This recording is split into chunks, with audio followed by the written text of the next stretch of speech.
The Dukes of Dice are brought to you by Stefan Feld, Tasty Minstrel Games, Arcane Wonders, and listeners like you. Welcome to the Duchy. It's time for another episode of the Dukes of Dice podcast, a proud member of the Dice Tower Network.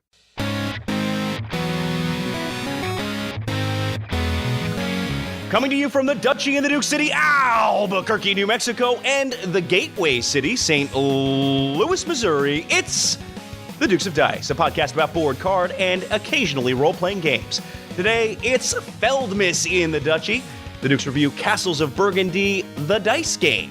Then they look back at their review of another Stefan Feld title, the Oracle of Delphi, as well as small box hits, Capital Lux, and Blood of an Englishman in their Dukes Sextuple-Take.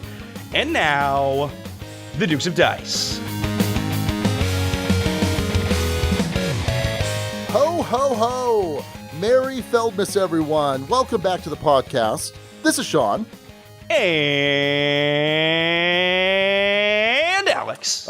Second time's the charm. Thanks for joining us for episode 166, which we are calling I'm Dreaming of a Write Feldmas, spelled W-R-I-T-E. That name courtesy Scott Bryant's. We think it's Bryant's, although you have a different theory, Alex. Yep. It might be Beyonce. It might be. And I think we should just go with that. You know how we have like Todd Cow? This is now Scott Beyonce. Okay. So, good job, Scott Beyonce. Fair enough. Excellent work. No, but actually, excellent work, Scott, because I think that's a fantastic title. Of course, every year we have our this is our fourth annual Feldmas episode, right, Alex? Yes, according to you. I didn't actually remember that. If you couldn't pick this up, the second time through the intro of the show. We wasted 10 minutes, right? It was like 12 minutes of recording, but that's okay. We're pressing on because we're professionals. But anyway, yes, this is our fourth annual Feldmas episode where we celebrate the greatness that is Stefan Feld, one of my favorite designers and somewhere in your top 10 of designers, possibly. Yeah, I'd say even top 6, since that's the kind of list we do. Okay. And he was kind enough to sponsor the show, Sean. He was. Isn't that cool? Except he was not. So, yeah. Oh, well, I'm not going to go back and re-record that because, Yeah. time. Sure. Yeah. But of course, this episode title makes perfect sense because we are celebrating Feldmas, and the featured review, Castles of Burgundy, the dice game, is in fact a roll and write. So I'm dreaming of a write Feldmas. Brilliant. And Brilliant. If you want to listen to... Nope, that doesn't sound right. In fact, we get help naming all of our episodes from our amazing Board Game Geek Guild number 2008. And then every other week leading up to our episode recording, we have a Dukes on Deck thread where you can go and chime in, give your 2 cents on the games we'll be talking about, and help title the episode and things like that. So definitely go check that out. So, Alex, are you having a good Feldmas season? I've had a busy Feldmas season. A couple of Kickstarter campaigns for monochromatic wolf play experiences, but those are wrapping up, and family's coming to St. Louis, which will be pretty cool. I'm a little not bummed that they're coming, but a little bummed that I won't be back in New Mexico because I don't know when I'm going to be back in New Mexico next, Sean. Oh, all right. Well, yeah, we'll manage, Alex. We'll manage. Oh, okay. Yeah, are you doing okay there? We're doing all right. Yeah, all I right. figured you'd be coming back for the holidays at some point soon, but I guess they're coming here, man. Not. They're coming out to St. Louis. You should. Hey, next Feldmas, Sean. Maybe you should come out to St. Louis and visit me. I should leave my family here. I should come out and celebrate. Oh, you can bring them if you want. No, you can bring them. Okay. You have. I'm sure Raquel would love that. I'm sure she would. Yeah, my Feldmas is going excellent. Of course, the highlight, at least for the last couple of years of Feldmas, is the release of a new Star Wars movie, which we're not going to talk about. No spoilers, don't worry about it. But I was very excited for another Star Wars movie, Episode 8, The Last Jedi. It was super exciting. I think I liked it better than you did, Sean, which I was a little surprised about. Yeah, but I think that's kind of a mischaracterization, but that's fine. You probably did like it better than I did. Doesn't mean I didn't like it. I didn't say you didn't like it. I know. I just said I liked it more than you did. I want that out there. Okay. So, where does it rank, Sean? Where does it rank in the Star Wars all-time Sean rankings? Not going to say until I have a second viewing. Is it better than Empire? No, it's not better than Empire. Is it better than Phantom Menace? Yes, it is better than Phantom Menace. That is absolutely true. Okay, good. So it's somewhere because there's some people who are on Rotten Tomatoes who are claiming it is absolutely not better than Phantom Menace, which is stunning to me. By the way, Phantom Menace is better than Attack of the Clones. I think Attack of the Clones is really the lowest bar. Oh, I actually don't agree with that. Wow. Okay. I don't agree with that. Phantom Menace is atrocious. No. Phantom Menace has okay, anyway. The climax is great. All of the poor Jake Lloyd, all of the Jake Lloyd and the pod racing stuff is terrible. Midichlorians get introduced, that's terrible. But fantastic score, and I like the third act of the movie, but it's still bottom. Yeah, I like Duel of the Fates, and the rest of the acting in it is unbelievably bad. Okay. I don't know. Attack of the Clones is abysmal. It's really, really terrible. Anyway, that's also bad too. Yep. Let's talk about some board games, Alex, because this is not a Star Wars podcast. I mean, could we make it one? We could, I suppose. The Moffs of Manhattan? Okay. That doesn't work. Doesn't work at all. So, Alex, have you been playing any board games recently? Yeah, I've been playing a few things, Sean. First one I'm going to talk about is a 2-player abstract game called Kulami. This one put out by Foxmind Games, no relation to the company I am currently employed by. There's no Fox conspiracy going on here. This is an abstract game where players are trying to take control of areas on the map. Basically, it's a map of these wooden tiles that are either room enough for 3 marbles, room enough for 6 marbles, room enough for 4 marbles, room enough for 2 marbles. And how this game works is you'll set up the map randomly, and then you'll start placing marbles. And the first marble you place determines where you can place the next one. So if you place a marble in the 6 area, you can go anywhere north on the map, south on the map, east on the map, west on the map, and place another marble along that zone, and then your opponent gets to do the same thing afterwards. It's similar to, if anyone's tried Glux, it bears some similarities to that game. It is fairly quick. Rule set is dirt simple, but it looks great on the table. There's a variable setup, which keeps things from getting too stale. And I dug it a lot. Sean, have you played Kulami? In fact, I have, Alex. Empire Board Game Library, they have a copy of this. And I'd say 9 months ago, Raquel and I probably played it on a Dukes of Dice date night. And it's fun. It's a fun little abstract strategy game. I think that for our Dukes of Dice date nights, those tend to be pretty good choices, especially if we kind of get to Empire a little later than we had planned. But yeah, I like this a lot, and I think it's pretty solid. And it's an older game. Very nice. And when I say older, I mean older in our Cult of the New timeline. Not timeline, but our perspective, right? It's like a 2011 game, which might as well be ancient at this point. Ancient, completely ancient. Yep. I mean, how did we even live before Baseball Highlights 2045 first mention? Oh, yes, I guess that is the first mention now. Or was it? It was. We had this whole awesome bit about Rosenbergica that you missed that got cut out. We had another awesome bit where I jumped on and then was talking about Fitzgeraldine, which we're now going to start as a holiday, but you'll never hear it because it was on that lost version of the Dukes of Dice. So that's Kulami. Hey, Alex. Speaking of abstract strategy games, I got to play a game that's been taking board game social media by storm, or at least it was a couple weeks ago, and I finally got around to playing it. It is called Azul, Azul. This is a new title from Plan B Games. Have you had a chance to try this yet? So what's interesting, Sean, is if we had recorded this on Thursday, when we typically record these episodes, I would not have.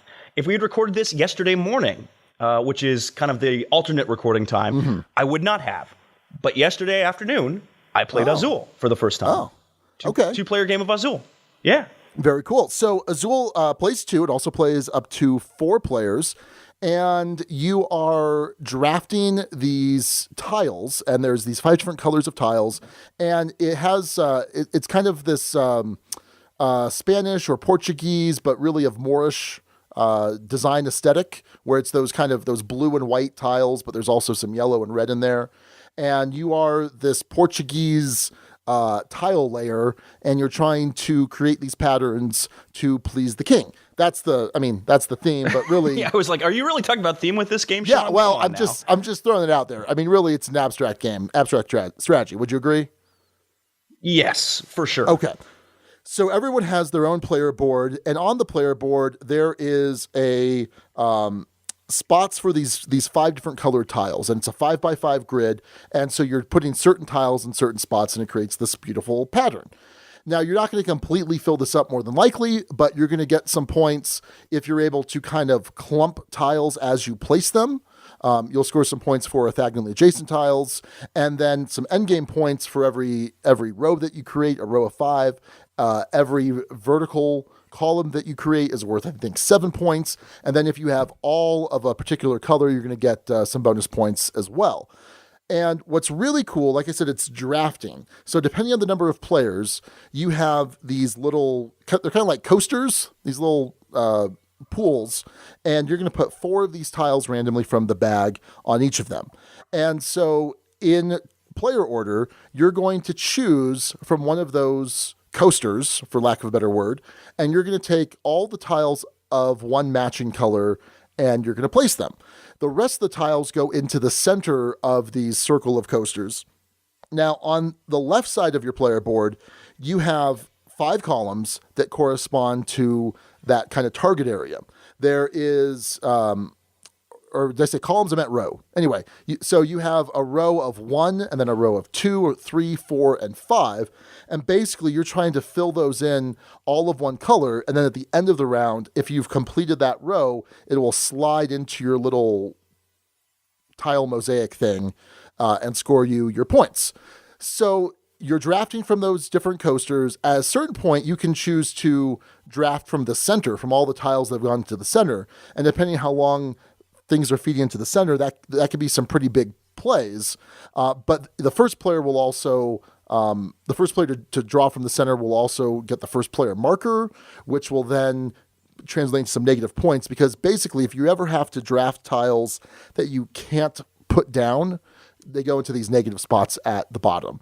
I've now played this at 2 players a couple times and then at 4 players, and I think this is a fantastic light strategy game. I think it's brilliant, and it has a really satisfying tactile feel, and I guess tactical too, because it's a very kind of tactical game, especially at 2 players. Boy, this is super mean at 2 players, much less mean at like 4. But it's very satisfying that way. I think it looks beautiful. Components are fantastic, and it's a really puzzly game. And I've really enjoyed these plays of it. I suspect that this will come out quite a bit for Raquel and I when we're looking for a 2-player game. I don't think it's as good as a game like Patchwork, but Patchwork is one of the go-to 2 players that we'll have. We'll be like, hey, let's play something you don't have a lot of time. Let's just do Patchwork. This will compete with that. Even though I know we both like Patchwork more, it's still really solid. What'd you think? Yeah, I agree with a lot of what you're saying. I think the advantage it has over Patchwork, and I will say this, Patchwork is a top 10 game of all time. I don't think Azul's quite at that height, but I liked it a lot. Just like you did. There's a really cool element. Just how drafting's handled in this game works in a really interesting way. You have some cool decisions you have to make with this one, and the way scoring clicks together. Once you get it, you get it. And in any case, the advantage it has over Patchwork is it plays, I would think, well at 3 and 4 players too. Sure, that it has that scalability built right in. It's not as portable as something like, say, Patchwork is. Patchwork's a much smaller box game, but takes up a beefy amount of table space. This one, oddly enough, might take up less table space than Patchwork would at a 2-player count, because you're using fewer of those saucers. Yeah, I dug it, Sean. It's a simple enough rule set. The decisions are tricky enough, and the game can at times feel pretty punishing at 2. I found I had one round in that, and my opponent did as well, where you took like minus 13 points in one single round just because of the nature of how the tiles were. Ooh. Which is not great, not a great thing to do, but it ultimately builds to something pretty satisfying. You build to a score that's certainly respectable and reasonable, and this is a very clever game, and I get why it's getting the kind of praise it is, for sure. And by the way, the designer of this is Michael Kiesling, at least a 2-time Spiel des Jahres winner. I mean, he's a fantastic designer, usually designs with Wolfgang Kramer, but this is one of his solo designs. I feel like this was a really good get by Plan B. And I think that they're being really smart in the choice of what they're putting out. And I think Azul is just fantastic.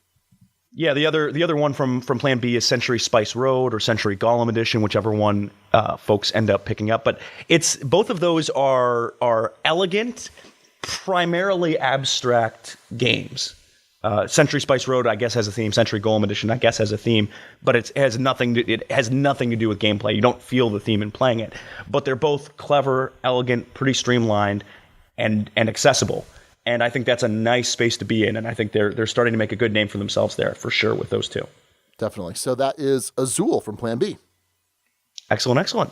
I got in another abstract game. This one, Sean, have you played number 9, NMBR 9? I have not, and I am very much looking forward to trying this. Okay. I'm surprised this one hasn't come out at Empire, just because it has the right look of something that would be interesting. The box is very colorful, and it looks like Tetris, because effectively, in many ways, it might as well be Tetris. Basically, in number 9, you're going to be drawing number cards off the top of a deck, and then you and your opponent or opponents will take a shaped number polyomino and place it on the table and try and build up a stack. The gist of how this works is every time you draw a number, it has to interact with, connect to the one you had placed, another one that's already placed on the table if it wasn't the first one. Eventually, though, you're going to be trying to build up levels. So your first level of tiles scores you no points. Your next level of tiles scores you 1 times whatever number you placed up there. So if you have a number 9 on level 1, that's 9 points. Then you want to creep up to level 2. Those are 2 times points, and maybe even level 3. Those are 3 times points. The reason you're going to be looking to... what makes this tricky is you're not allowed to build... if there's an overhang. So if a tile would overhang over empty space, it's an illegal placement. If a tile completely overlaps one tile, doesn't touch 2 different tiles, that's an illegal placement too. So it's this interesting spatial puzzle that comes out as a result of number 9. And yeah, this is another one that's fairly quick. I don't know if I dug it quite as much as something like, say, Kulami or Azul, if we're talking abstract-y games. Part of the reason for that is it has something that's not really a problem in games, but something that always bugs me in games. I call it the Karuba problem, Sean, which is completely a non-thing. But it's basically the idea that in Karuba, in theory, you could just copy what someone else is doing and have the exact same identical score. There's nothing that stops you from doing that. Number 9 works the exact same way. The card that flips off the deck gives both of you the same number. You'll get the same numbers in the same order, and it's just a matter of who does that efficiently. There's no player interaction. There's none of that. It's just you deal with whatever's given to you identically and do your best with it. And no one is ever going to sit there and just copy what someone else is doing. I get that it's not a real problem, and for whatever reason it bugs me. It's just something I don't like in games. And so number 9 looks great, simple, easy to teach folks, a nice little puzzle, and I don't know if it's going to come out a lot. It's certainly not one I'm going to go and look to buy, but certainly enjoyable enough, and I'm sure a lot of folks will dig it. There's a reason it's spread as well as it has. So that's number 9. Very cool. So I got to play The Ruhr, a story of coal trade, and you may remember hearing something about this. This is basically the second in the Coal trilogy by designer Thomas Spitzer, and this is a re-release from Capstone Games. And I should point out that this was a copy that we received from Clay over at Capstone Games. It's not going to be a featured review at any point because Alex is Alex, and our listeners have made their peace with that. So yeah, we put Alex through the ringer with a bunch of these heavier Capstone titles. I'm a big fan of Capstone Games. What Clay is doing over there, I love the titles that they've put out. And so I said, if you want to send this to me to play and have my initial thoughts shared, that's your choice. And he was like, absolutely. So appreciate that from Clay. So the first game in the Cole series, of course, was Hospital Connect, which we talked about in our Dukes Double-Take, or I guess it was a Sextuple-Take last week or 2 weeks ago, and enjoy that game. And this one is really cool. So this is where Hospital Connect is you mining the coal. This is you selling the coal, right? Are you on the edge of your seat right now, Alex? No, I'm incredibly bored. Oh, well, hey. Yeah. I sat there with looking on my face like, oh, tell me more about number 9, Alex. How dare you? So rude. So anyway, this is a game where you are controlling your barge along the Ruhr River. And there are all these stops along it that are these different towns, these different industrial sites. There are places where you're picking up the coal. And basically, you are navigating this river and picking up coal, dropping it off, trying to earn a bunch of money, but also based on where you're dropping the coal off, you're earning these, maybe achievements is the best word to kind of communicate what I'm trying to get across here. And basically, if you have a certain number of drop-offs at industrial sites, or a certain number of drop-offs at cities, or a certain number of drop-offs at the final destination down at the very end of the Ruhr, which is called Ruhrort? Port Ruhrort? Ravensburger? Port Ruhrort. I'm not making it up. Port Ruhrort. That sounds completely made up. It does sound completely made up. And there were many jokes about the rural juror. The rural juror, which is a 30 Rock reference. A juror, who is not urban, but rural. The rural juror. Let's go ahead and say it. Try it. Rural juror? Okay. Whatever. Newsman. Did I say it? I thought I did. Yeah, you did. Which was unsatisfying. So anyway, it's not that hard. So what's really cool is that as you unlock a certain number of those achievements, you're able to gain access to some new abilities and then to some one-time abilities. So for example, one of the things you're trying to do in the game, other than just delivering the coal, is you're trying to set up warehouses in cities. These warehouses are going to let you get some money when people deliver to that city, but also you score points for building warehouses. And if you have a certain number of warehouses at the end of the game, you're going to score some end game points. There's also these locks that are placed throughout the river, and basically it degrades the coal as you deliver it. So you eventually gain an ability to fix those locks, or I can't remember if you're building them or taking them down. You're taking the piece off the board, but basically it's going to score you some points, and it's going to make it easier for people to travel down the Ruhr. And when you start the game, you only have access to one half of the Ruhr. Eventually you have to unlock the second half for yourself individually. This was really interesting. This was really good. So I should mention that my first play of it wasn't a full playthrough. We only got about halfway through the game because it was late at night at Empire, and we made the poor decision to kind of muddle through the rules. It was actually a night of we called it the double muddle night, because first we muddled through Hentes, and then we muddled through this, and that's too much muddling for one night. And it's probably saying muddling too much for one conversation here. But I'm very muddle averse, so I can appreciate that. Okay. Yeah, no, we could never have done that if you were there, Alex. Never would have happened. Even if you weren't participating, there would have been enough like looking over your shoulder at what we were doing with just a disapproving glare on your face that would never have worked. So anyway, we got a major rule wrong in that first play, and we were playing it, and we're just like, this is okay. It's kind of samey, kind of doing more of whatever. So we sat down for the second play with primarily the same group that we played that first night, and our buddy Matt from Wham, he said, "Hey, this is what we got wrong," and we're like, "Oh." Basically, we had kind of very free reign of movement along the Ruhr for the initial pickup of coal, and it's not. There are actions you have to take that will let you either go farther down river, or you have to get a mule to haul you back up river, and that changed it. Like, it was awesome. Like, we really enjoyed it. There was some question there's a certain like random event that happens each round, and one of those can potentially shut down the pilot action, which is what lets you travel farther downstream than you normally would be able to. And it just so happened that I was in a perfect position to not be hindered by that at all, and all the other players were completely hindered by it, and it let me kind of jump ahead. And so there's a question there whether or not the randomness was okay. But overall, I really enjoyed it. I mean, this is a good medium-heavy game, very thinky, and I love it when you can play the game so differently, because based on those unlocks, the way you're unlocking those different abilities is gonna affect what strategy you're trying to employ to gain the most money and points.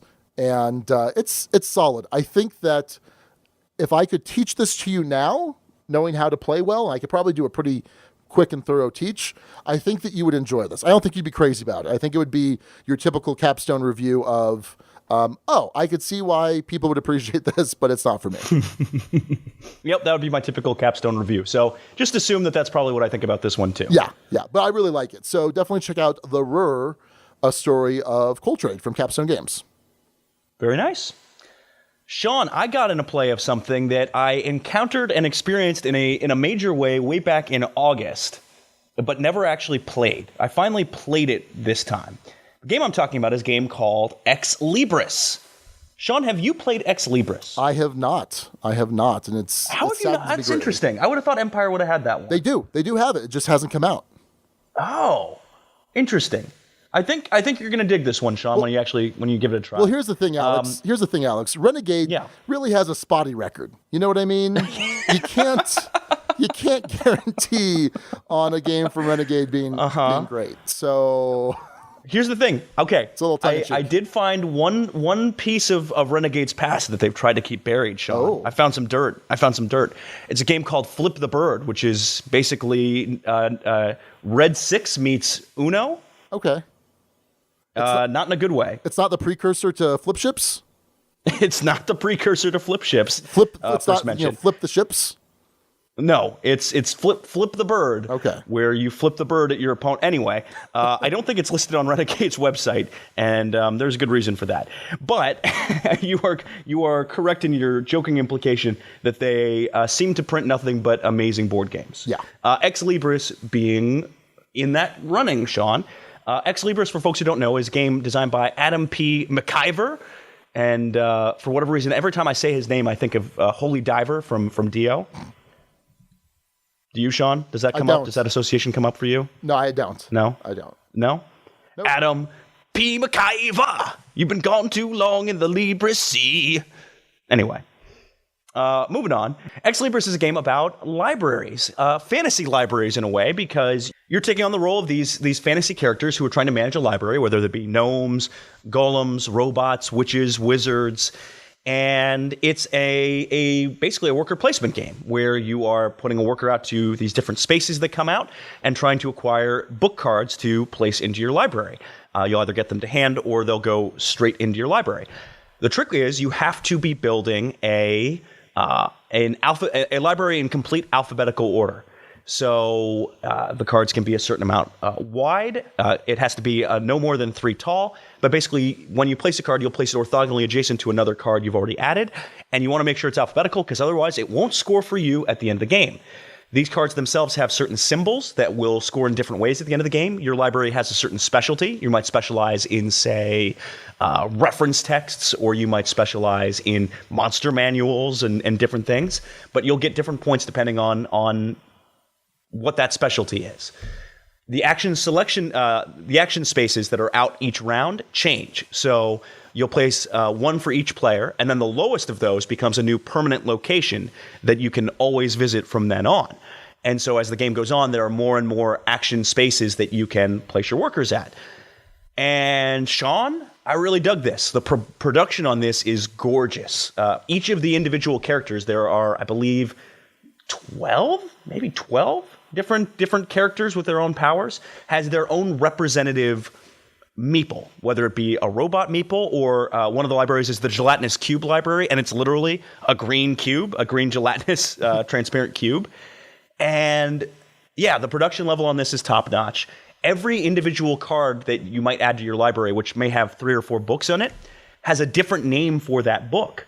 And so it's lovingly detailed. You can tell this one was a labor of love, Sean. Playing this game production-wise and gameplay-wise just brought a smile to my face. And it may be more of an Alex game than a Sean game. I'm curious how you'll receive it when you do give this one a try. But I'm thinking some good things. As full disclosure, this was a review copy provided to me, the Ducal Me, by Renegade Games. Wait, picked what? it up at PAX Unplugged. Yeah. Wait, you get review copies? Wait, what? That's weird. Every now and then. Occasionally. So that's Ex Libris. Sean, you need to play this so we can review it, because I want to talk more about it. It's really cool. Yeah, no, I'm excited to play it. It just, for whatever reason, hasn't happened. So this was the hotness at Gen Con, at least at Renegade's booth. People were lined up like crazy to get their hands on this, and I can understand why. Understand why. It's a real good game. All right, very cool. So the last game that I'll talk about here is Alien Artifacts from Portal Games. And this is a card game, tableau builder, engine builder, and this was also pretty solid. So this, in some ways, reminds me of Imperial Settlers. But not in the way that, I mean, not fully, obviously. It is very different. There are different factions like in Imperial Settlers, but for the most part, everyone is sharing the decks. And there are multiple decks. So there are decks of ships, there are decks of technologies, there are decks of planets, there are decks of alien artifacts, and they're all shared decks essentially. But in the sense that you are building that tableau, and that tableau is kind of driving your point generation, it's a little reminiscent of that. But what I will say is that for the most part, in a game like Imperial Settlers, which I'm a big fan of, when you have your faction by its very nature and by the fact that it has its own individual deck, kind of drives your strategy. Whereas here, it's very open-ended, and in fact, there are a lot of choices to choose from here.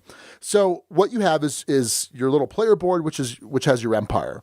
And your empire has the left side, which are things under construction, your ship types, your technologies, and then your planets. And then on the right side, once you build those things, they get moved over and they're now in your empire. So under construction in your empire.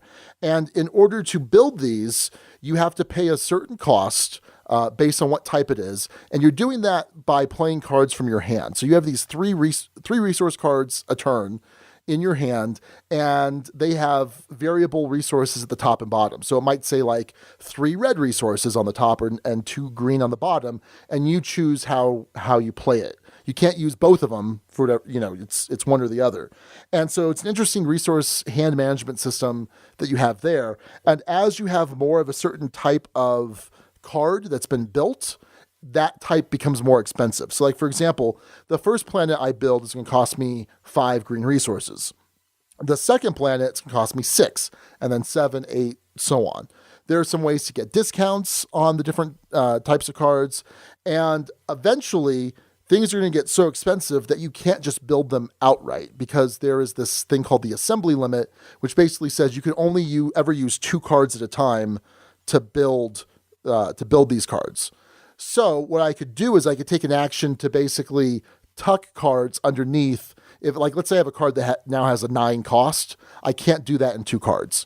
So I'll have to spend some time kind of building it. Now, what's cool is there are ways to improve your assembly limit, and usually it's for very specific types of actions or for specific types of cards. So that's really neat. Now, the different things you're doing is you can build these ships, and these ships, and really all the cards that you build, you choose either the logistic side or the operational side. So the logistic side gives you some sort of rule-breaking ability. The operational side for the ships will let you attack an alien world, which will give you certain benefits like alien artifacts, but you might also lose your ship. It also will let you attack other players to kind of keep them in check. The technology cards, again, the logistic side gives you some sort of an ability. The operational side gives you an in-game scoring ability and then an end-game scoring ability, which you can choose to trigger from time to time. And then the planets, either they give you resources on the operational side or, again, abilities on the logistical side. So you are playing basically through 4 rounds of the resource deck, and at the end of the game, you'll get some bonus points for your faction, which does kind of lead you in a certain way in terms of what you're trying to collect. They'll say collect a certain type of card in your empire, and whoever has the most points is the winner. It was really good. We played it at 4.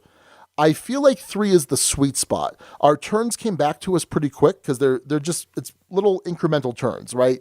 For the most part, unless you're carrying out attacks, the turns are pretty quick. And I think at 2 players, the turn will come back to you almost too quickly before you have a chance to figure out what you're doing. So I think 3 might be the sweet spot. It does play up to 5, which I don't think I ever want to try that. I think 4 was fine, maybe a little bit too long, but we were all moving at a pretty quick pace. But it was solid, and you got to watch this at Dice Tower Con, right? Yeah, I got a glance of it, and it I don't think it was the finished version yet. I think it was still being worked on, as best I could tell, and so I don't know what kind of polishing they did to make it sing a little more. It looked okay. I mean, it didn't look like something I was immediately gaga over, but I'm willing to give it a try. It's certainly been well talked about in recent weeks. Yep. So that is Alien Artifacts from Portal Games. And Alex, I think that's going to do it for our recent plays. Let's head on over to the news desk.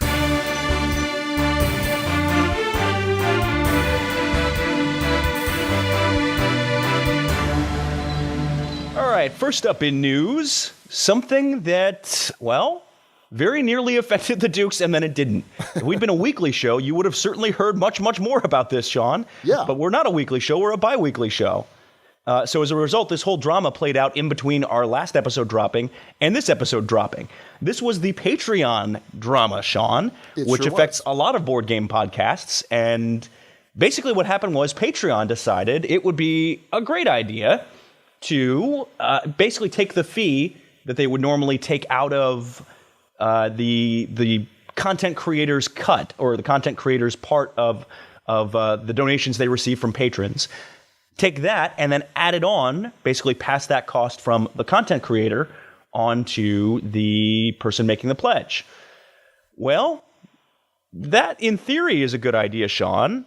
The problem being with that, they did it in such a way where they tacked on a 35-cent charge and then added a percentage fee, which when you have a $1 per something pledge or a $2 per something pledge is a significant increase. It disproportionately affected smaller pledge levels. And as a result, there was a pretty big outcry. And Sean, internally, we had some discussions about whether we should be on Patreon anymore or not, right? Yeah, we sure did. And I suspected that they were going to walk this back. I was pretty sure they would because the outcry was pretty significant. So, for example, under the way that they were proposing things going to be, if you had a single $100 pledge, that would have cost you like $103 instead of $100. So $103.35, I think. Something like that, right? But if you had 100 $1 pledges, then that $100 in pledges was going to cost you like $130. So yeah, like you said, disproportionately affecting those the lower pledges. So, and I think what I found supremely annoying about this whole thing was we opted into this system. We chose to use Patreon with full knowledge that, for every dollar that our amazing contributors give us, we're only seeing 89 cents of that. Like, we knew that going into it, and that was fine. We're like, yeah, okay, that's how this works. And for all of our patrons who decided to support us, they gave what they could based on their budget, and that's what they expect to give. And that's perfect too, right? But now it's like, okay, just so you know, when you're going to be, pledging $1 or $3 or $5, it's really going to look like this increased amount instead. And it's just not what anyone signed up for. It's not it, and no one was asking for it. And would we have fared better under that system? Well, no, because there was a lot of talk about patrons leaving Patreon, saying, "Hey, we'd love to support all of these content creators, but we're not going to support Patreon." So yeah, that's problematic. And we had said, well, we're recording on this date. We've basically got about a week and a half to decide what we're going to do before I have to click the button that says, charge our patrons. And I'm like, well, hopefully they'll get squared away in the meantime. And it was. So I think they realized that this was a huge blunder. I don't know what damage it's done to Patreon's, image and brand. But for now, we're going to remain on Patreon. There's some talks about kind of revamping Patreon and things like that. But I'm glad it sorted itself out. We do appreciate all of our amazing Patreon backers. And hey, if you want to help support the Dukes, you can go over to patreon.com/Dukes of Dice. We would really appreciate that. But yeah, I'm glad it worked itself out. Right, Alex? Yeah, I am too, because you're very busy these days, Sean, and I don't know if I would have had enough time to help make that switch. I mean, I guess I would have, but man, that would have been a big old pain in the neck. Yep, sure would have. Well, let's talk about some board game related news. Sort of. Oh, that wasn't board game related? I mean, it was kind of board game related. It was tangentially board game related. All right. Next up, we're talking about Get Packing, a new board game from renowned publisher JetBlue Airlines. Oh. Yep. They did They did Dominion, right? Yes, they did. They did Air Dominion. Okay. Yeah, you just add air in front of any game and you'll have a JetBlue Airlines produced game. So Get Packing is a $20 board game being sold by JetBlue. Basically, it's up to 6 players, and you're working to collect your belongings before a trip, putting them on a packing board. If you fill up your board and prevent other people from doing the same, you can use wildcards to steal their items. I don't know how the gameplay is, but what's really interesting is the stakes of these games, because the winner of the game gets a free round-trip airfare from JetBlue off of this $20 board game. Oh man, that's pretty cool. Now, there's a big caveat with that. The caveat is that you're still paying carrier charges and taxes up to $140. But you know what? A free round trip airfare? Yes, please. Yes, please. Yes, please. Sean, what?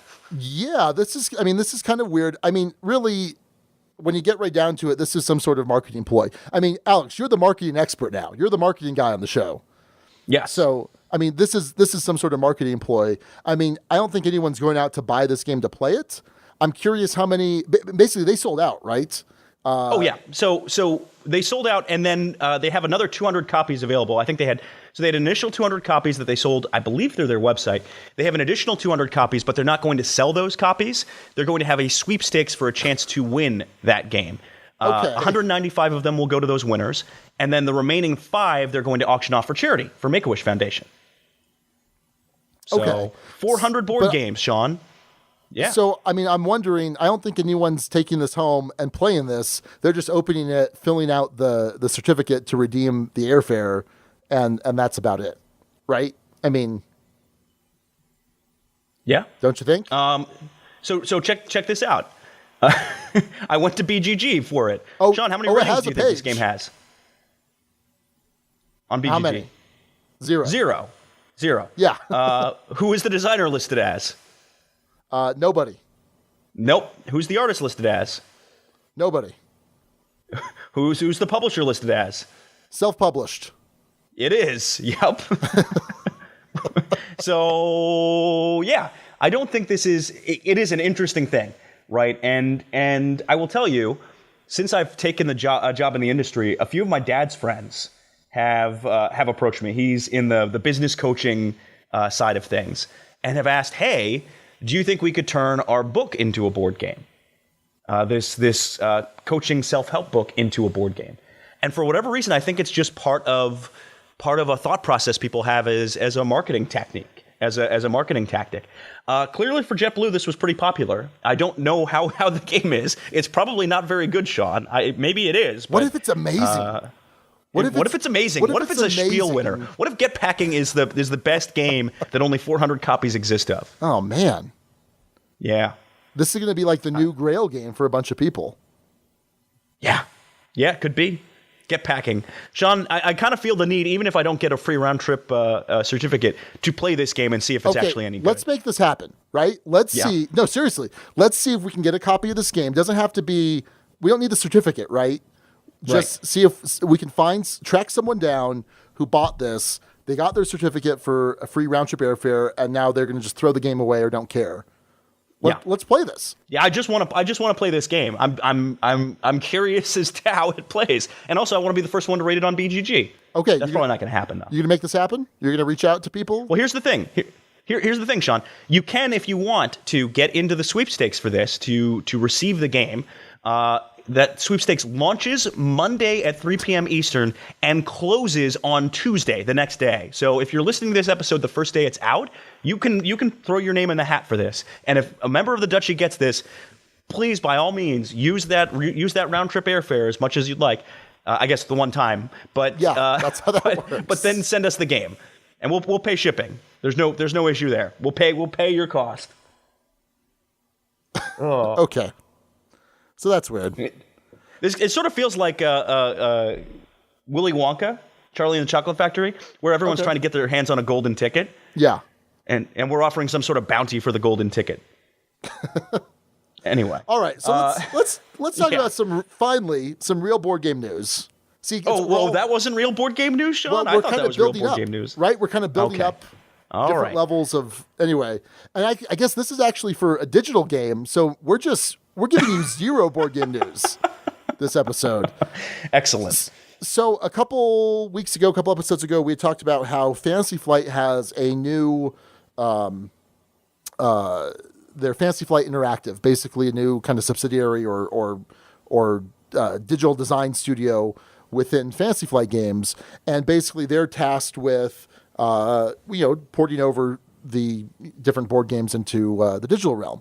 And so one of their big titles, Fantasy Flight's big titles, is the Lord of the Rings, the Living Card Game, which is a cooperative game where you are building decks of 3 heroes and playing these different scenarios. Very reminiscent and kind of led into the Arkham Horror LCG. I'm a big fan of Lord of the Rings LCG. I have a bunch of I have two core sets, and I have a bunch of the expansions. Haven't played it a ton. I've played it mostly solo. I have a couple decks built, and then Arkham Horror kind of took over. I enjoy this game. I think it's solid. And so now Fantasy Flight Interactive has decided to adapt this in a digital form. So the physical game is going to continue to exist. In fact, they just announced a new, I think it was a medium or a large box expansion for the game. But now there's going to be this digital LCG that you can download on Steam when it becomes fully available. And within the game, much like the original paper game, you'll choose a set of 3 heroes, build your 30-card deck, and pit your wits against the evil legions of Sauron, battling spiders, orcs, and more. Along your journey, you'll have chances to earn new cards and devise new tactics along the way. So it's not just a port of the game, Alex. It sounds like, they're adding in some things that you could only really do in a digital medium, I think, right? So sounds interesting. So this is going to launch into early access via Steam as a single player only game in the next couple months. So not a specific release date as of yet. And you can take part in the early access by purchasing one or more of 3 founders packs containing in-game currency, card packs, custom card backs, and player tags, and a bunch more other stuff. It's going to have a full release in 2018. It's going to be free to play with additional quests and cards and a steady stream of new content. And you can go to the Fantasy Flight Interactive website for more information. So I'm not sure what model that is. I mean, I'm comfortable making an initial purchase and then paying more for expansions and things like that. But I'm wondering if this is really going to be more of a free to play, and then there's unlocks in the game, that kind of model. Mm-hmm. I'm not sure. I like the idea of being able to gain stuff for free as you're playing the game as rewards. I mean, that reminds me of Pathfinder the Adventure card game. I don't know. Any interest for you, Alex? No. Oh, absolutely not. I don't. Well, why not? I mean, I really think that this type of system you would enjoy. You enjoy Pathfinder the Adventure card game. Having played Lord of the Rings, having played Arkham Horror, I think you would really enjoy these games. Like, really enjoy them. Okay. And I think there's a mental block with me with these kinds of... This seems like it has the potential, at least the potential, to be one of these games where, you have to buy this number of sets, or you have to buy this number of add-ons, or unlocks, or whatever else. And I just don't ever like playing that kind of game, right? I don't ever like playing the buy something and then buy a bunch of other somethings kind of game. Okay. I might give it a chance. I might give it a shot. You have a hard enough time just making an initial purchase of a game. So I guess that makes sense. Yep, this is true. My collection is significantly smaller than yours is, Sean. There's no doubt about that.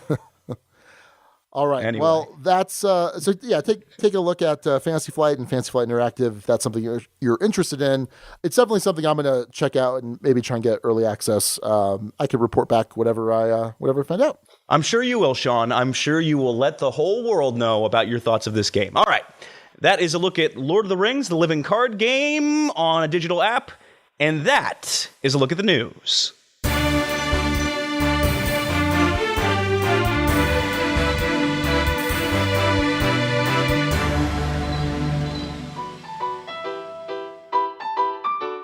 So we're fortunate enough to be sponsored by Arcane Wonders, and Arcane Wonders has an impressive line of games. Not only are they the home to the Dice Tower's Essential line, but they have other fantastic games like Spoils of War, Mage Wars Academy, and Mage Wars Arena. Now, of course, they're also the home of the Dice Tower Essentials line, a line of games handpicked by Tom Vassell as essential games that every gamer should own. They started it off with the amazing Sheriff of Nottingham, plus they have the Merry Men expansion for that as well. They followed that up with games like Royals, Onitama, Speechless, and Viral. Arcane Wonders has a game for every type of gamer out there. Be sure to check out all their awesome titles over at arcanewonders.com. This week, we are celebrating Feldmas, and we're celebrating Feldmas in style by taking a look at a game that is a dice reimplementation of a true Duchy classic, a top 10 of all time, Castles of Burgundy. But does this dice game roll a hard 12, or is it going to be all snake eyes? We'll tell you. It's Castles of Burgundy, the dice game. Castles of Burgundy, the dice game, is a new 2017 release from Alea Ravensburger. It's designed by, of course, Stefan Feld, with some help from Christophe Toussaint. And as Alex mentioned in the intro there, Castles of Burgundy is a fantastic game. A top 10. Is it top 10 for you? I can't remember. I believe so, yeah. Was it? It's my favorite Feld. Okay, yeah, sure. I think so. And it's like my number 3 or 4 game. I mean, I love Castles of Burgundy. And this is, of course, the dice game. There was the card game that came out last year, which you were more of a fan of than I was, Alex. Yes. Felt, and I'm sure we will talk in more details about where that stands today. But yes, At the time, I certainly liked that better than you did. Okay, and so in this game, it is essentially a roll and write game, and this is kind of a trend of a bunch of games to either, make a card game, make a dice game version. But yeah, this is a roll and write game. So everyone gets a piece of paper, right? It's from a pad, and there are a couple different sides that you can choose from. And you get this piece of paper, and it has this hexagonal board like you have in the original Castles of Burgundy. And on each of these, on this board, you're going to have these different spaces, these different hexes that correspond to these different types. So there are mines and there are castles, and you're trying to complete them in these contiguous sections to score certain points, but then you're also getting certain bonuses for completing a certain type of region. So like if you complete a ship, it's going to give you some money and going to give you some abilities to kind of break the rules of the game. So a turn looks like this. You're going to have someone roll the dice, although the rulebook specifically says the owner of the game rolls the dice for some reason. And there are 5 dice. There are 2 standard 1 through 6 pip dice. There are 2 color dice, which have a color on each face corresponding to the different types of regions. And then there is the timer die, which is going to affect how quick the game is going to proceed. So from that, you are choosing to make a pair of number and color. And there are some placement rules for how you're able to use those numbers in those certain color spots.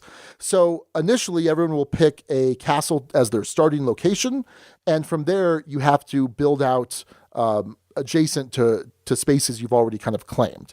So, for example, some types of spaces need a 1 or a 2, some need a 3 or 4, some need a 5 or 6, some need to be different within, like the buildings need to be different within a particular grouping. The castles need to be equal to an adjacent region. So interesting placement rules essentially for how you can write these in. And like I said, you're able to pick one combination from those 4 dice. And then on top of it, there's the timer die, which will just take usually a time off from the clock, so to speak, although 2 of the sides have a double time. So you can't always count on the speed of the game because it might be really quick or it might be one at a time. You never know. Then when you have filled those in, if you've completed that section, you're going to score some points and get some sort of bonuses. So I talked about ways to break the rules. You have things that you can get that will let you basically fudge the dice. You could say, okay, this number is now any number, or this color is any color, or where you can make basically 2 combinations in a turn to kind of speed things up. Like in Castles of Burgundy, if you're the first to completely fill in all the different sections of a particular type, you're going to get some amount of bonus points. And at the end of these 3 rounds, whoever has the most points is going to be the winner of Castles of Burgundy, the dice game. Miss anything there, Alex? I think that was primarily it. I mean, there are things of it triggers, you're able to sell off certain things when the 2 hourglass rolls. You're racing to complete all of a certain type of region. That's one of the only things of player interaction. But yeah, we'll get more into that later. Right? That's the gist of the game. Yeah. So what are your initial thoughts, Alex? Okay. So Castles of Burgundy, I think, is a majestic board game that looks ugly on the table, and I don't care. It doesn't matter because the game itself is so amazing. I find it interesting whenever you're trying to translate something into something else, right? When you're translating, say, Race for the Galaxy into Roll for the Galaxy, how do you do that? As a design challenge and thinking about it, it's a really interesting concept. And so from a design perspective, I find how they did this fascinating. However, the thing with Castles of Burgundy is there is player interaction in something like Castles of Burgundy, right, Sean? I might be looking for, I absolutely don't want Sean to have this tile because that's going to be way too good for his setup, or I want to get to this one before someone else does because there are only 2 mines out there, and I want to draft that first, even if I have to pay workers in order to do it. There's constraints on what you have to do and how you have to deal with whatever dice you get, what's available on the board. That's the core of what makes that game interesting, the different city buildings. This distills Castles of Burgundy by taking, the build adjacent rules and the complete regions, and the earlier you complete a region, the more points you get, and or is able to get you some cool special benefit, and this is how workers work. And it is Castles of Burgundy, right? It has that feel, but it's not Castles of Burgundy to me, Sean. It doesn't. It distills Castles of Burgundy the game, but it doesn't have any of the fun of Castles of Burgundy the game for me.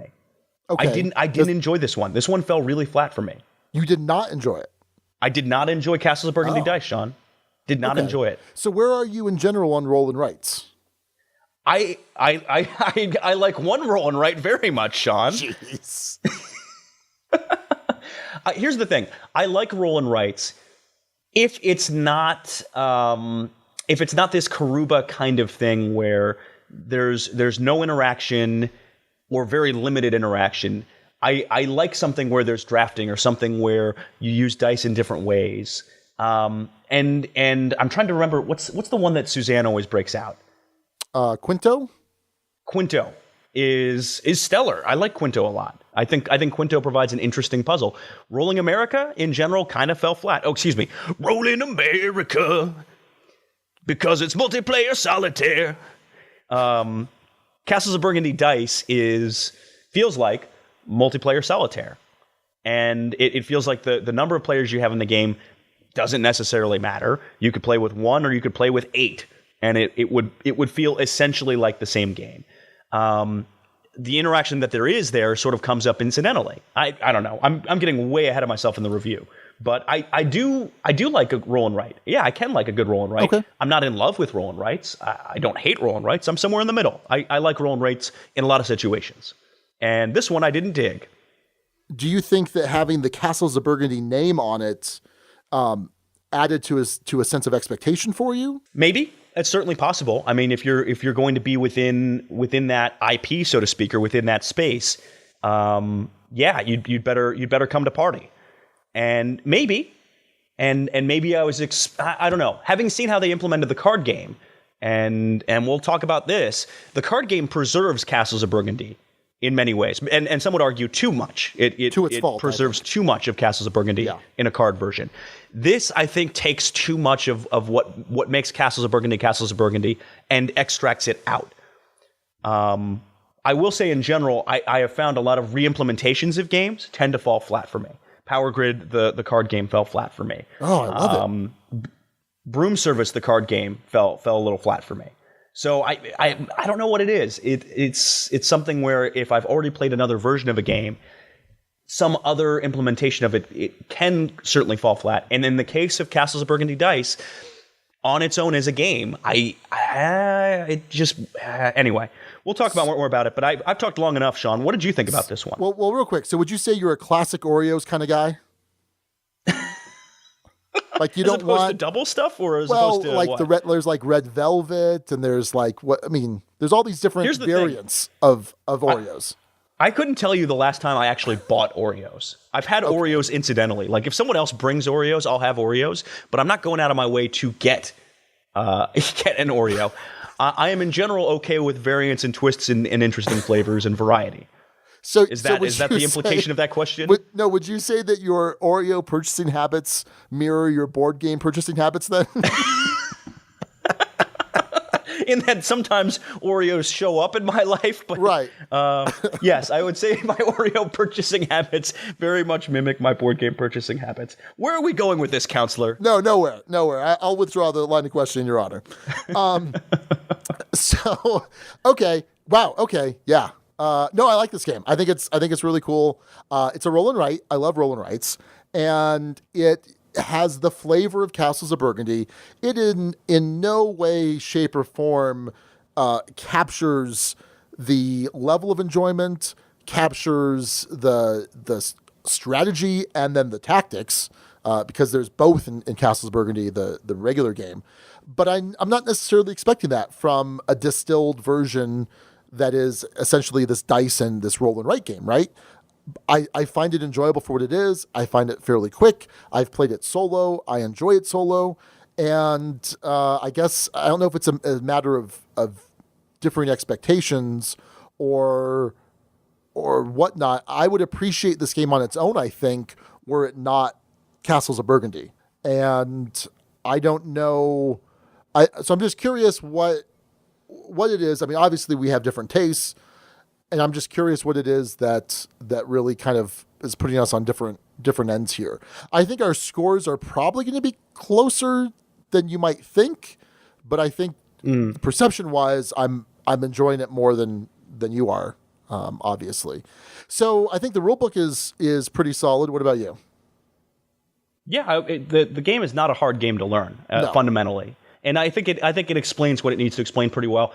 There was an example of a situation that comes up where there's one tick left in an age, and you roll the double hourglass. What happens?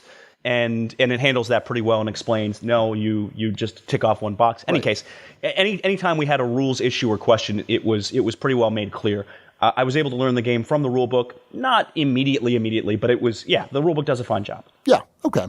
So what about the components art? So you've got a pad of paper, you have some pencils, and you have some wooden dice, right? They're wooden dice. Yes. Yeah, wood dice. And your rule book, and that's about it, right? Yeah, that's about it. I will say this, Sean. They did some things really right, and they did some things really not right, in my mind. Okay. With this one. The pads themselves, the iconography is on point.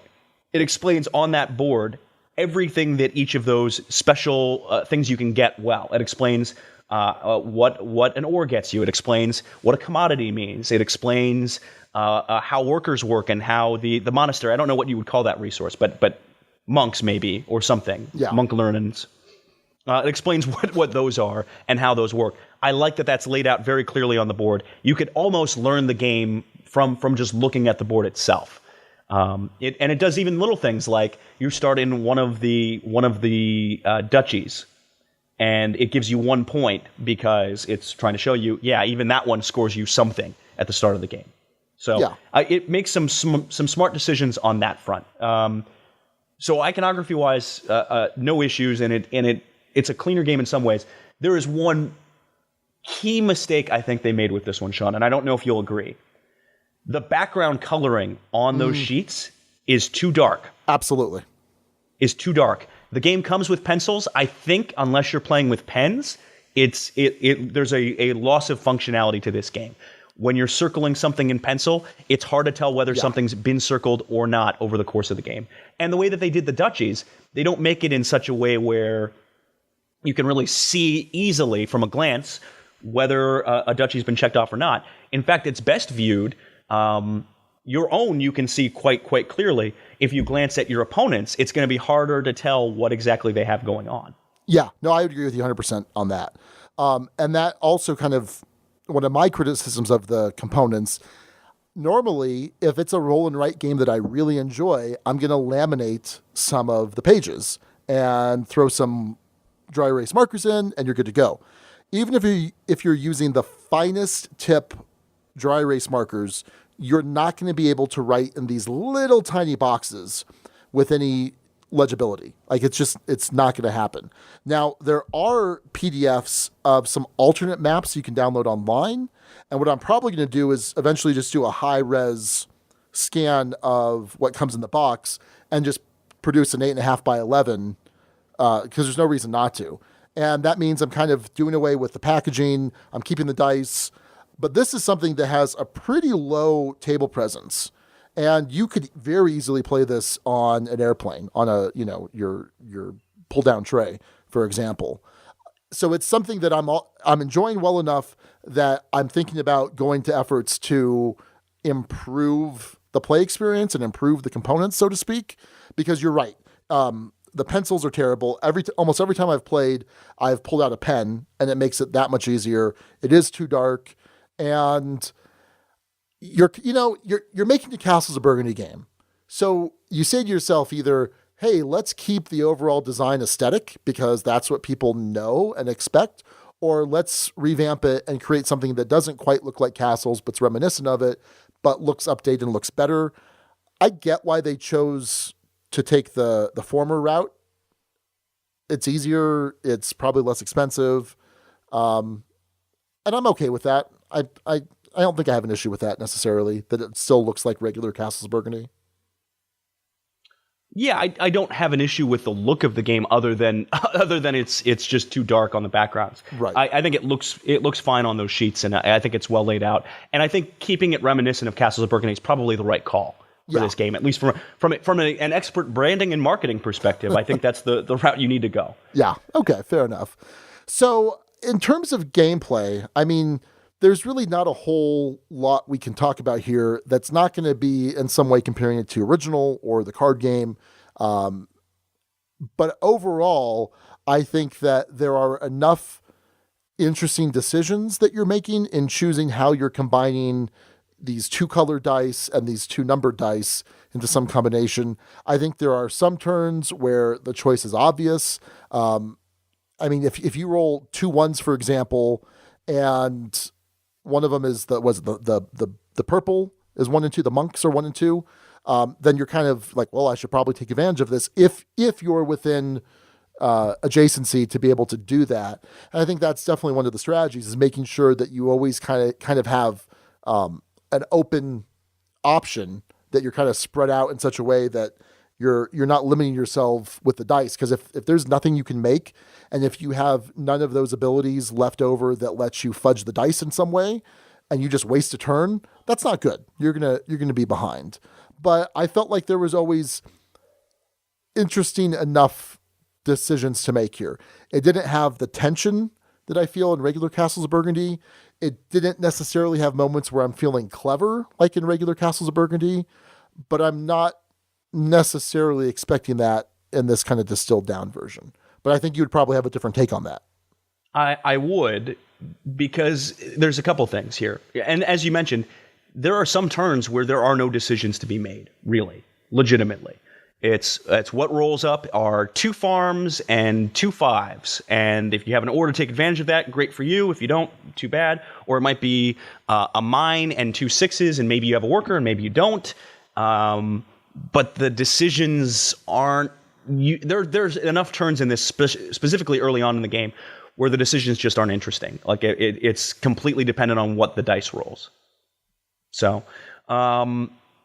My big issue, and I keep coming back to it, Sean, is it might as well be multiplayer solitaire for me. Okay.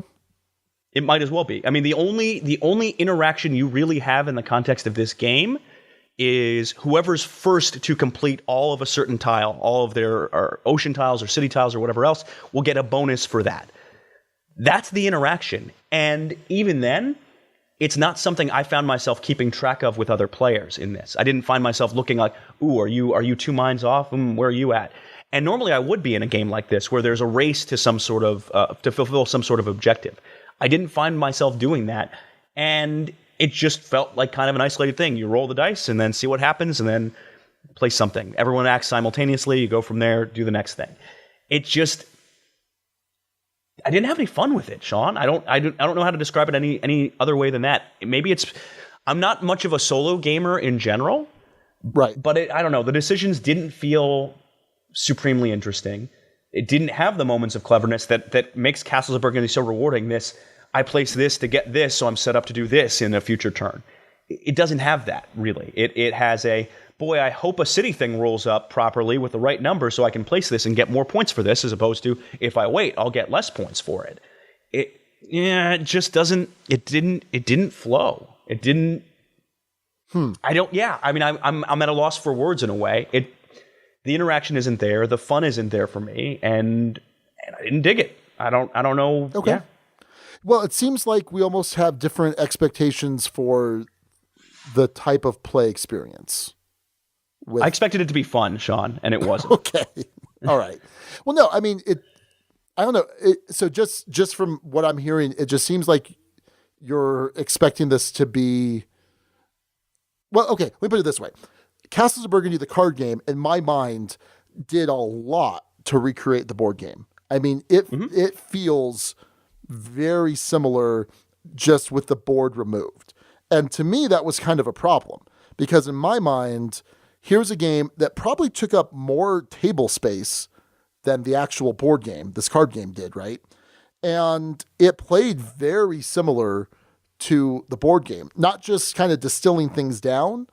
And to me, it's like, well, if they're this close, I'm just going to play regular Castles of Burgundy. And I think you had indicated that you could see yourself playing this over Castles, I think, because at least this was smaller and easier to transport. Yeah, the price point was lower. Yeah, certainly the price point was lower, but I felt like I got more enjoyment out of the main game.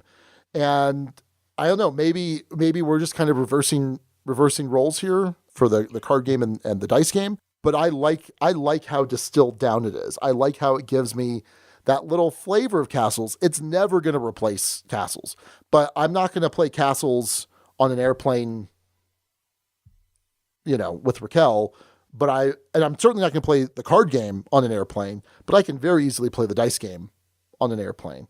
And so I think it's just a matter, at least for me, of expectations of play experience. Like I'm not expecting that. I'm expecting it to be fun, and for me, it certainly was fun.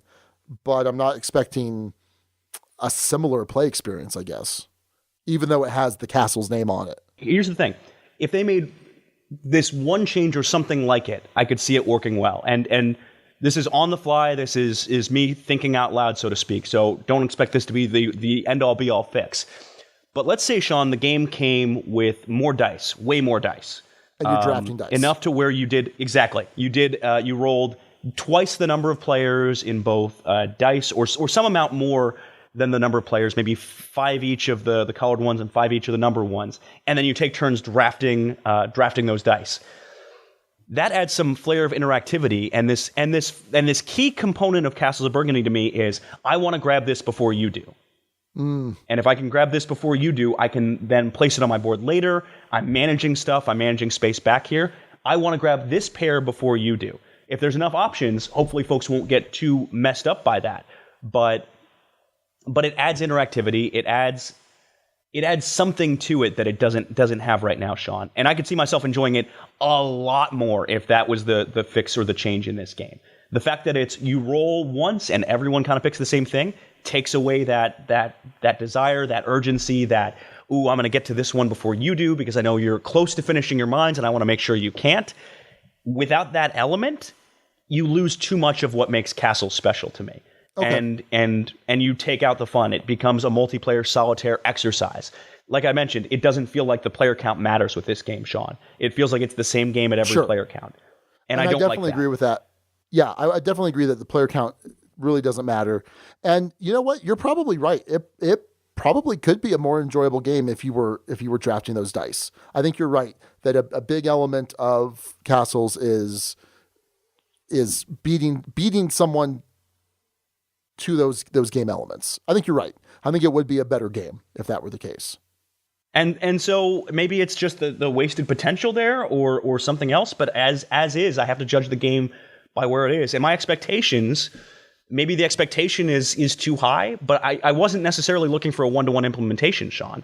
Sure. I will say this. I think your tolerance for this kind of thing where it's kind of a Karuba-esque game where there's this efficiency puzzle is sort of the core of the game. I think you tend to like those a little better than I do anyway. Yeah, that's true. So tell you what, I have plenty of prototyping stuff upstairs. Maybe I will try and come up with a variant that has you drafting dice. I think in some respects you'd have to change, or maybe you wouldn't have to change any of the, like the ore or the, well, you would have to change the ore, I think.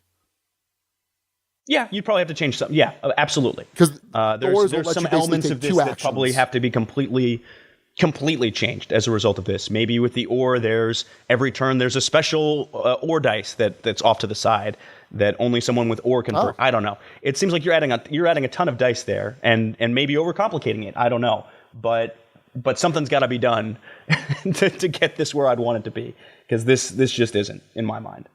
Okay. Well, let's go ahead and skip past theme because it's Castles Burgundy and there is no theme.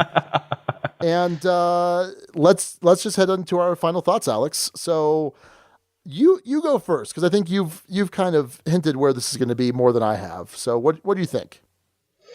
So we rate things in the Dukes of Dice on a 6-point scale. 1 being just bad, very bad. 6 being an all-time favorite that's a contender for the top 10.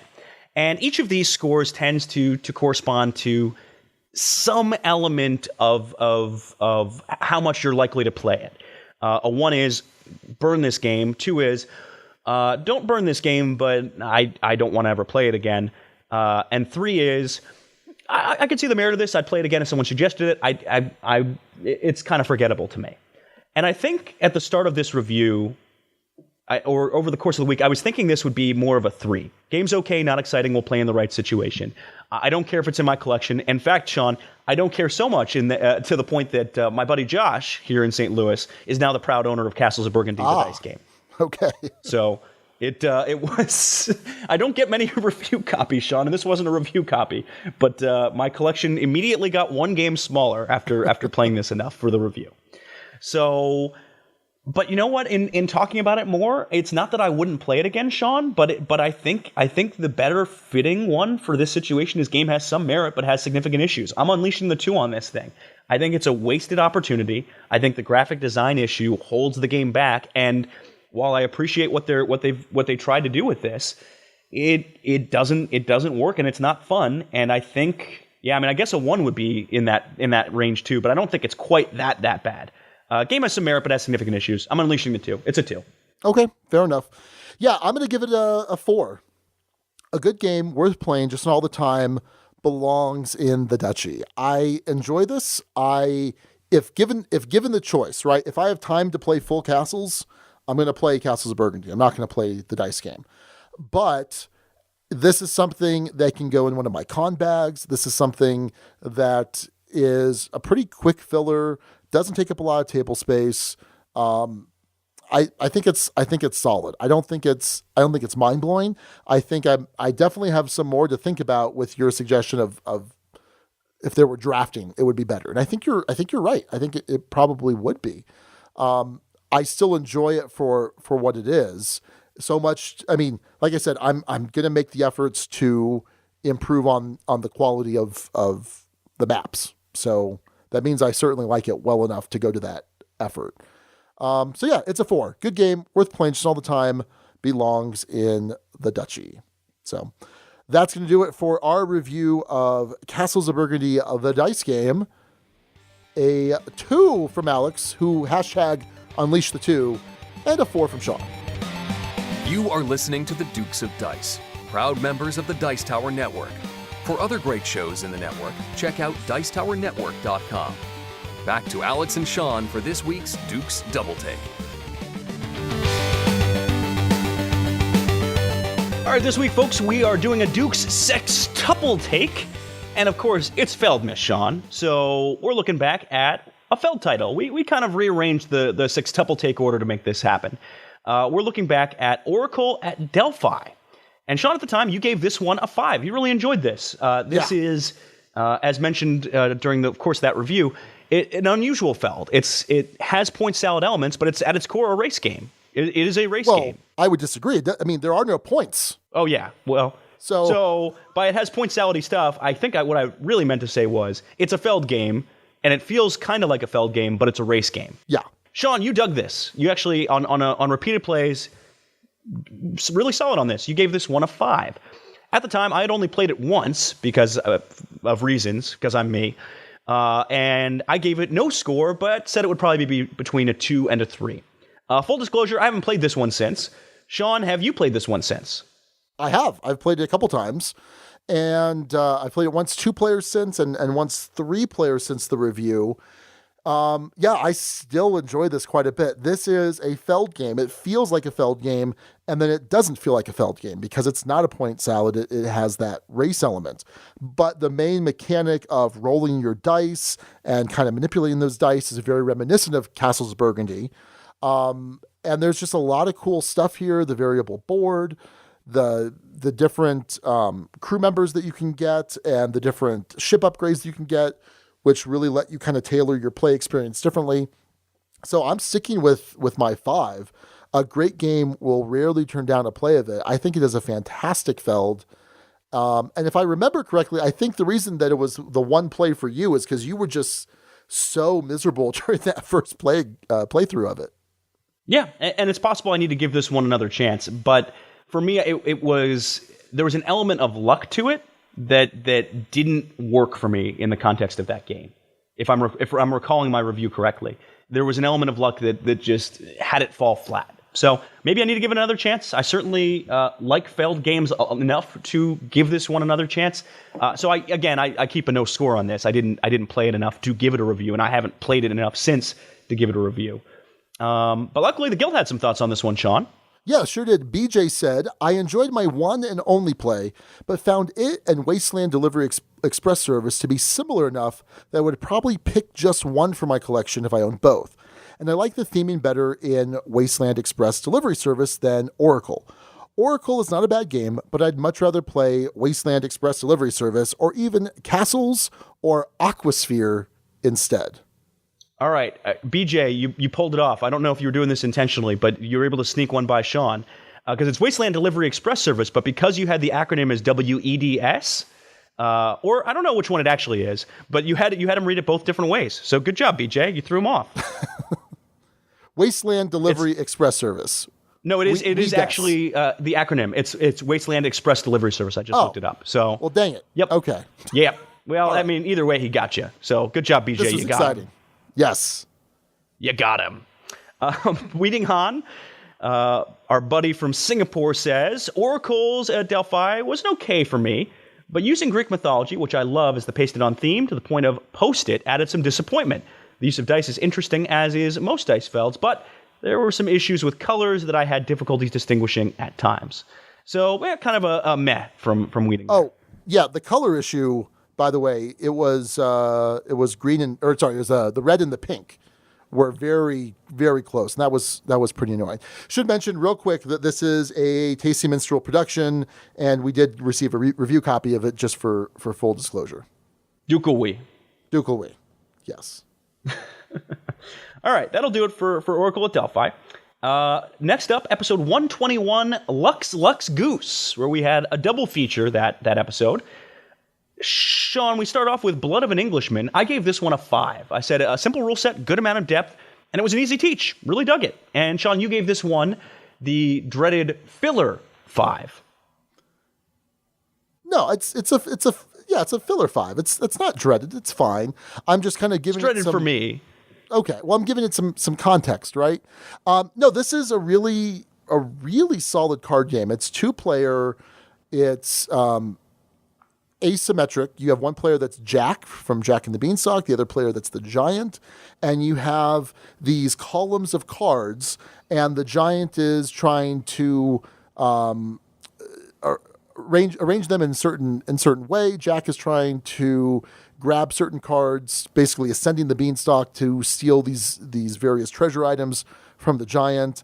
And I think it's fantastic. So this was designed by Dan Kassar, who did Arboretum. I think he's a fantastic designer. I think this is a really solid game. I'm going to keep it with that filler 5. A great game. Will rarely turn down a play of it. I have played it. I think I've only played it once since, and that's not a testament to the game itself. That's kind of just a testament to there are a lot of really great small footprint card games, 2-player, asymmetric. Well, maybe not asymmetric, but anyway, it's really solid, and certainly, I think it's fantastic. I would definitely play this at the drop of a hat. Yeah, I dig this one a lot too. It's a nice, easy teach, but oddly enough, feels thematic. I mean, the Giant feels big and lumbering. Jack feels very, very nimble. So. I see no reason to change my thoughts on this one. I have not played it since, but I would. It's one that I probably need to have in my collection at some point here. So, yeah, I'll keep it right there at a 5, Sean. Yeah. So Scott Neelitz over in the Guild says, it's quick to teach, quick to play, and yet offers interesting decisions. Weirdly, I've somehow always played as the Giant, so I still need to play the more nimble Jack. However, the 2 asymmetric powers still seem to be balanced. My only gripe with the game is that the Giant player has a bit too much downtime if the Jack player is being very deliberate. But at only 20 to 30 minutes, it's not the worst. This is one of my go-to 2-player games for non-gamers, though I still prefer Motainai, High Treason, and Hands in the Sea for a 2-player experience with more experienced gamers. Probably a solid 4 on the Ducal scale. Very nice. Kyle Kelly says, Blood of an Englishman is an amazing card game, especially for the price. The art is especially gorgeous. I just bought it as a stocking stuffer for my brother-in-law. Highly underrated. And then finally, Brian Weiss says, although it uses a deck of cards, it really plays like an abstract game with asymmetrical player powers. I love how Jack starts off easy, but eventually will get overwhelmed by the Giant if he isn't careful. It has simple rules and is easy to teach, but will give you a lot to think about for 20 minutes. This is a great, underrated, thinky filler that has no equal in my collection, so it's likely to stick around for a while. This is a filler 5 for me on the Ducal scale. Brian knows where it's at. Brian, you're on my naughty list now. You know what? I'm talking about this game. I'm thinking about this game, and I'm going to play this today. One way or another, after the edit's done, Raquel and I are going to play this game because it is solid, and now I'm kind of jonesing for it. Fair enough. Hey, you know what I'm jonesing for, Sean? Yeah. Is it Capital Lux? It's our next one. Oh, okay. Yeah, it is, because that's what we're talking about next. I gave this one at the time a 6. Not thematic, but had some odd component choices. And still, I had committed at the time on the podcast, I'm going to buy this, Sean. I'm going to buy Capital Lux. And? I didn't buy it. I didn't buy it. Yeah. Sean, how would you describe this one? The art on it, I recall, is gorgeous from Quanchai Moria. And oddly enough, I'm forgetting a little bit about how it actually plays, which maybe isn't such a good sign. Okay, so you are drafting a hand of cards. There's a hand management aspect, and it's the draft where you have a hand and you pick and you pass. And what you're doing is you're playing certain cards down to either your tableau or out into the city. And depending on where you play them, you're able to trigger certain abilities. And what you're trying to do is you're trying to have the most in these different categories of citizens, but not exceed what's there in the city. In other words, you don't want to piss off the empire in the city, so to speak, with your little town, but you still want to be the best amongst the players. And depending on that will affect how you score points. Yeah, I think this game is just fantastic. So I gave it a 5. If I said I flirted with a 6, I called it an incredible game. I'm going to stick with a 5. A great game. Will rarely turn down a play of it. Yeah, you gave it a 6, Alex. Yeah, and it's hard to keep it there if I don't remember a lot of how it plays and haven't played it since. It's hard to keep it at a 6, Sean. So I'm not going to. It's going to be a 5. I'd like to play it again, and my guess is it might go right back up to a 6 if I were to play it again or buy my own copy. I'm sure it's actually a little easier to buy my own copy. I haven't done so yet. I probably need to. It's a really good game. So, yeah.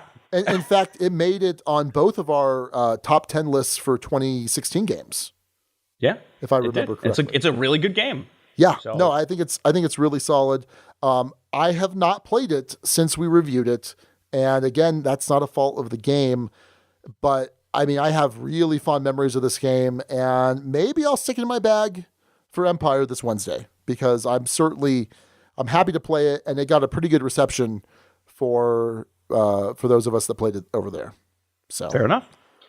Evan on the Guild says, it's currently my favorite filler and hits the table a lot at my game group. The interwoven decisions and how other players impact your choices is evident from the very first card played. I like games with high player interactivity, and this game has it in spades. By the way, Evan, you're not going to like Castles Burgundy the dice game.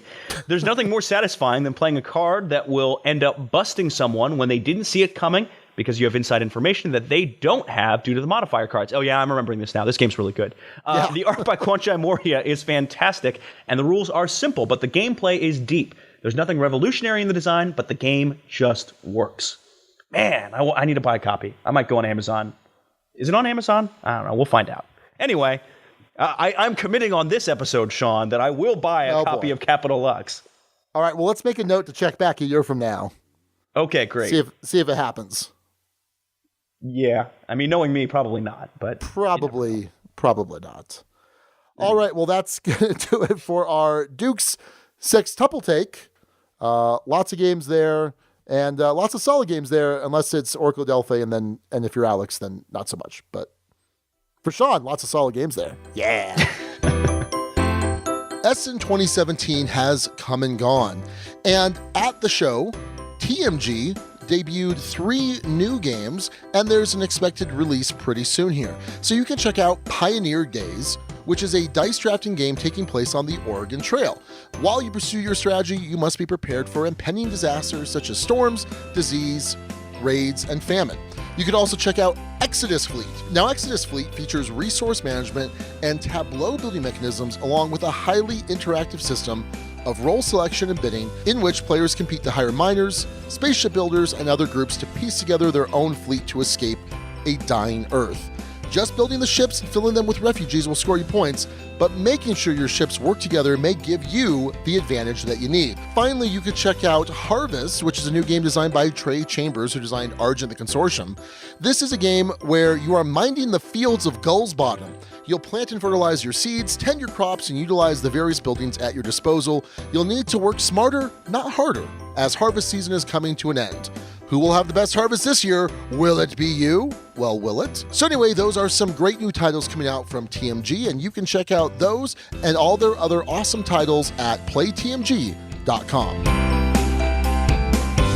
All right, well, that's going to do it for this episode 166. But before we leave you this Feldmas Eve, although I guess it's not Feldmas Eve, but this Feldmas season, we need to talk about the naming of the episode runners-up over in the Guild. We had, I think this was an interesting week, right? A lot of different games to try and piece together here. So Willie Williams suggested Fee Fi Fo Feld, which makes perfect sense. Yeah, fits in with the Blood of an Englishman and, of course, Stefan Feld, so that was solid. Yes, indeed. Nick Hayes came with Duke the Halls, which I don't think tied into any of the games specifically, but I liked it. I dug that. And then Steve O'Rourke, the name father, suggested Stocking Stephans? Stocking Stephans? Kind of like Stocking Stuffers, because a lot of the games we were talking about were small box games. I was confused. Now, yeah, I know, Sean.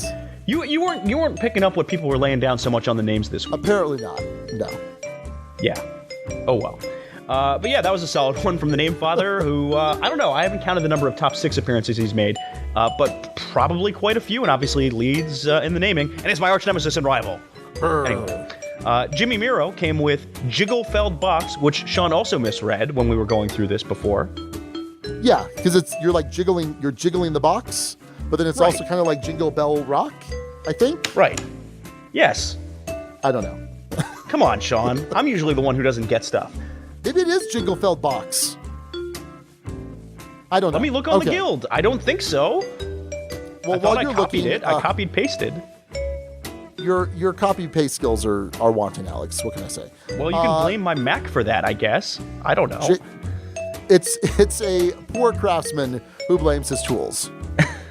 I never made any claim about my craftsmanship, sir. No, I'm going to resolve this, Sean. I'm going to validate my copy pasting. It is Jigglefeld Box. Take that, Sean. Terrific. Ugh. And then finally, Jason Lees suggested Visions of Point Salads Dance in My Head, referencing, is that the night before Christmas, or 'Twas the Night Before Christmas? Yes. Visions of Sugar Plums Dance in My Head. Sean, get your head in the game. No, I know what it's from. I'm not a big Christmas guy. What do you want from me, Alex? By the way, this is worth pointing out. Remember last episode when we read that long poem? And we're like, oh, it's an interesting poem, but he didn't finish it off. I don't know what's going on here. Turns out that was Clementine. Which it was a parody of Clementine that we just read as if it were a poem. Oh my darling, oh my darling. Yeah. Oh, yes, my darling Clementine? That exact song, but we just read a version of it as if it were a poem. So we did like a spoken word Clementine parody that we didn't realize, and didn't get nearly enough flack for that. So we should rename ourselves the Dukes of Dense, because we're dense. In fact, as an apology, I'm going to read it. Matthew S. came up with that, by the way. In a cottage, in a garden, excavating for a mine. All right, I'm not going to do the full thing. Let's have people turn back in next episode. Okay, fair enough. Off completely. Okay, now that makes more sense. Yes, it makes way more sense, and I feel like a big dummy. So, and don't stifle his artistic creativity, Alex. You monster. You monster. Okay. Well, that will do it for episode 166. Thanks again to Scott Bryants for Beyonce. Yes, thank you. I'm dreaming of a right Feldmas. Until next time, this is Sean. And Alex. And Merry Feldmas, everyone. Thank you so much for listening to the Dukes of Dice. Today's episode was recorded in the Duchy on Feldmas. Well, not really. December 17th, 2017. Our theme music provided by Carbohydro M from his Prime Legacy album.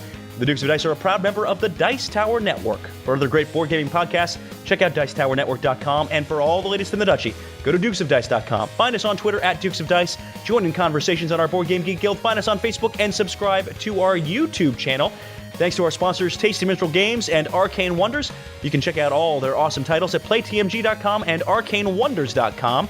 We'll see you back here in 2 weeks. Until then, game on.